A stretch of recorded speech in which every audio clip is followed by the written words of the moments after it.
term, a new consciousness, a new awareness, a new dawning. And so we just had the 11th of the 11th, 2011. What's your comment in terms of its significance, or it's just a bunch of 11111s? Both. My scientific motor mechanic mind goes, yep, okay, that's a lot of ones on the day. And then, my esoteric self, goes, wow, how profound is this? To me, it was about people who were in tune with that. It's about release. It's about new beginnings. It's very profound that one is the beginning. It's the start. It's the change. 11 is the spiritual, which also equals the 2, which means we do it together. So it's about connecting to people that are willing to help you along. But I think even more importantly now is recognizing each other's dreams and honoring and respecting them. And if you can't help, to point them to someone else who can. So no more of this, oh God, you want to do that? No, I don't fancy that at all. It's more like, wow, that's interesting. I know someone who can help you with that. So it's all about new beginnings as far as I'm concerned. And it's about connection too. We are all connected on this planet, like it or not, and the fact that people treat themselves, or the fact that we have countries, that they're boundaries, and they're just basically bits of lines as I see it on a map. Really, are they real boundaries when you look at the other person? They want the same things. It's the humanity.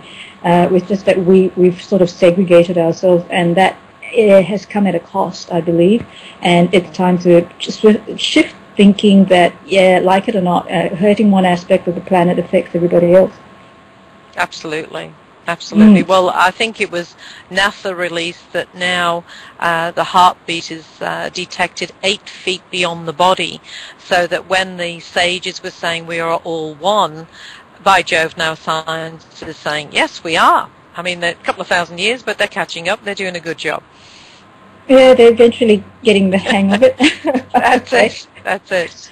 So in the last sort of 10 minutes, I want to ask you, personally for you, when you talk about these are the things your clients should do to get them to the level that they want of, physical, emotional fitness, and therefore it spills onto the ability to generate cash, success, that sort of a thing. What are your own success rituals that will keep you at the peak of your condition so that you can do what you do? I'm very aware. I suffer with depression for many, many years, and then I found that nutrients were the answer for me. And it was interesting because I just thought, okay, when I felt good, I thought, see, I don't need it. I feel fine now. And then I go downhill again, and I realize that biochemically, I think because I'm just thinking all the time and I'm doing such a lot in my head, it just needs nutrients. So that's one of my rituals, is to take my supplements every day. I've been on those 19 years, and I'm going to keep going with those particularly.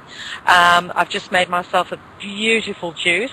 I mean, yes, I'm a pommie and I love my cups of tea, but I try to set up my day with, a fresh juice. I think probiotics are enormously important. You get the gut right, you get the brain right. Going for a walk, I sat yesterday evening, beautiful warm night, watching my sons play cricket, thinking, gosh, this is better than doing the washing and the ironing, and just really being with, the mums, or watching our kids and being proud of them, and oohing and ahhing and clapping at the right time. And so really trying to balance as much as possible. I think I really not my keen on the word balance, because when something is perfectly balanced, it's static, and life is definitely not static. So I think it's about having different portions of things. So it's really good to draw a circle and put those pie shapes in for your spiritual, your money, your family, yourself, your pets, your garden, health, whatever, and try and take a bite out of each one of that pie every day. Many years ago, we used to hang out for the weekend so we could go, for a walk or go swimming or have friends over. And now I think, if you get an opportunity to do something during the week, break or during your lunch hour, it's really important to have that bit of fun. I love comedy. I love comedy shows. I love The Big Bang Theory. I just think those guys are crazy. So I think comedy helps to keep things in perspective. So your nutrients, your exercise. I go to a spiritual church every week to be replenished, and certainly your grateful journal is enormously important. That really lifts your vibration.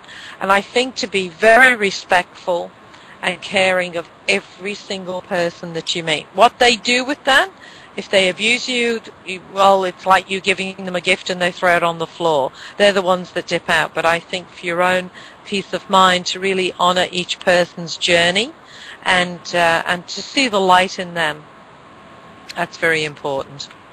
Wow, that's really profound. I mean, how many business people actually have that on their list? And I'd like to ask you out there in Blog and Stickum and everybody else watching, how many of you institute these sorts of things or have adopt that sort of outlook and attitude and mindset?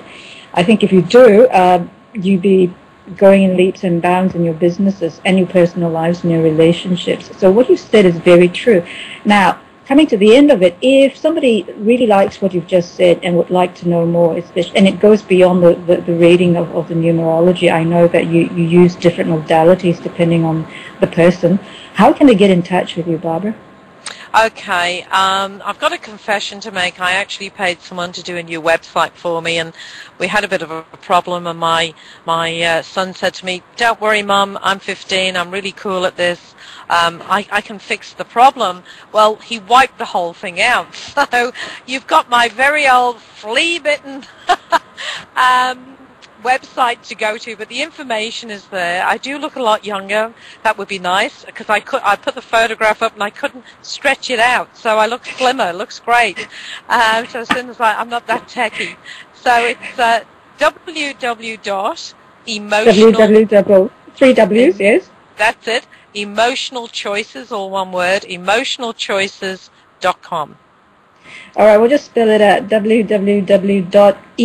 emotionalchoices.com, emotionalchoices.com, and they can get in touch with you then to you actually talk to people, like we've done this now on Skype. So if people are outside Australia and you want to talk to Barbara, you can Skype. Yes, I do Skype readings. Yep.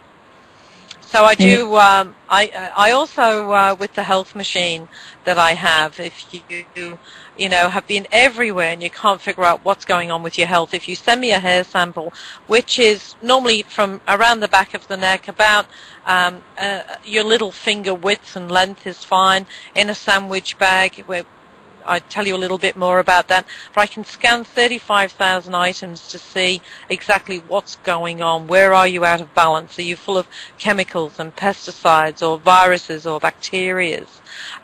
So that's very exciting. I do that all over the world as well, and then send you a remedy which is a one-off. It's specific to you. But with the readings, I can do the tea leaves over the internet. I'll take a photograph and scan it and send it to you so you can actually see what I've been reading. And also looking at the auras, the energy fields.